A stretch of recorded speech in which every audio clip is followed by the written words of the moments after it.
तर बघा रॅशनलाइज मध्ये पहिला आपण सिंगल नंबर आणि डबल नंबरचे काही एक्झाम्पल घेतले.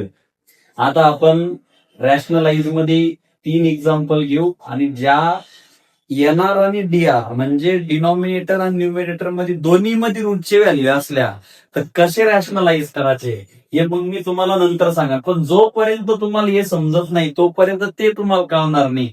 रॅशनलाइजचा सगळ्यात मोठा डिनॉमिनेटर लक्षात ठेवा पोरांनो. कसा प्लस असला मायनस नेहमी होणार 1000%. पण रॅशनलाइज कसं करशाल अपोजिट साइन. प्लस हे मायनस करा, मायनस हे प्लस करा, प्लस हे मायनस करा. तर पहिला जो क्वेश्चन तुम्हाला दिसतोय त्या क्वेश्चन मध्ये कशात साईन आहे प्लस.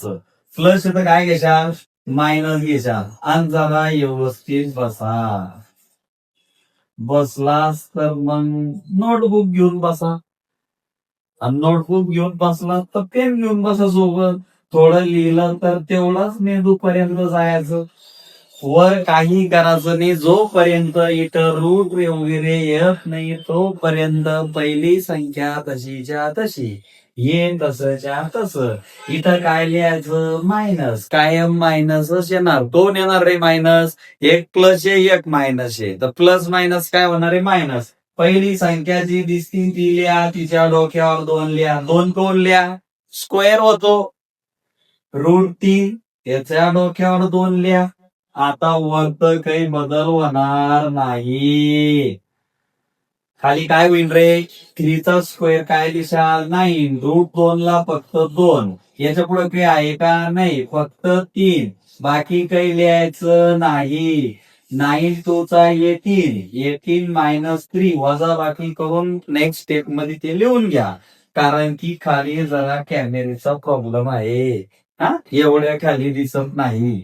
हे काय रे √7 मायनस 3 कशाचं साईन दिसून आलं मायनस. काही जण म्हणून सर एकच रूट मध्ये येत नाही. अरे पण 2 संख्या आहे ना एकात प्लस एकात मायनस आहे. या दोन्ही ही एकच संख्या आहे याचं रिलेशन आहे. 3 चा स्क्वेअर 9 9 2 चा 18 √18 चे फॅक्टर येते बावळ्या हो.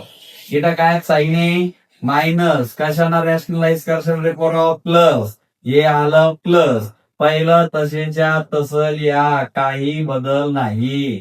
पहिल्या संख्येचा वर्ग प्लस मायनस मायनसच येणार. दुसऱ्या संख्येचा वर्ग काय होईल रे √7च्या पुढे काही आहे का नाही फक्त 7. 3 चा स्क्वेअर 9 प्लस मायनस काय होईल -2. याला भागा किती भाग बसल 5 -5 खाली मायनसचं साईन कधीच राहत नसतं.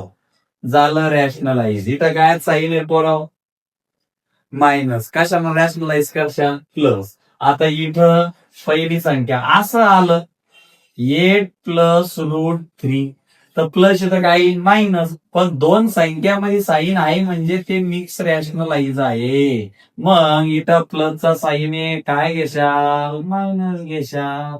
घेतला मायनस. हे 6 हे 8 √3 इथं काय येतं मायनस. पहिल्या संख्येचा वर्ग दुसऱ्या संख्येचा वर्ग. पहिल्या संख्येला रूट आहे का रे नाही. 8 वर्ग 64 √3 चा वर्ग 3 याच्या पुढे काही आहे का नाही. इथं काही येईल का नाही. 6 8 √3 आणि याच्यात वजाबाकी करा किती उरण 61. झाला तुमचा रॅशनलाइज. तर रॅशनलाइज करताना लक्षात ठेवा पहिला आपण सिंगल नंबर शिकलो.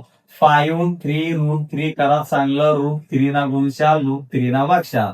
5 √3 3 √3 3 3 3 चा 9 असं ते सिंगल. डबलचा काय प्लस हे काय रॅशनलाइज केलं मायनस. पहिला आहे तिची मायनसचं साईन पहिल्या संख्येचा वर्ग दुसऱ्या संख्येचा वर्ग. 3 चा स्क्वेअर 9 √2 चा 2 √3 चा 3 या 18 झाले. 18तून 3 काढा 15 तिचा आन्सर. इथं मायनसचा साईन आहे प्लस ना रॅशनलाइज केलं √7 चा 7 3 चा स्क्वेअर 9.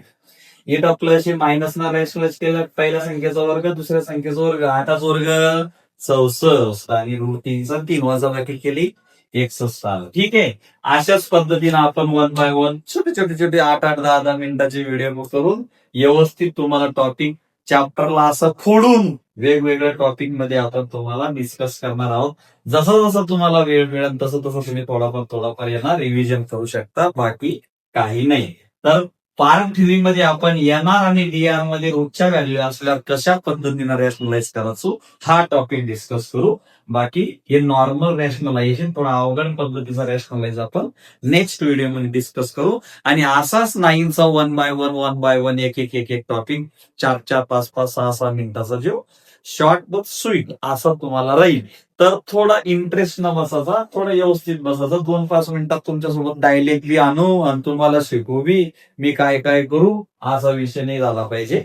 तर थोडं लक्षपूर्वक पहा आणि व्यवस्थित अभ्यास करा. बाकी आपण नंतर करू.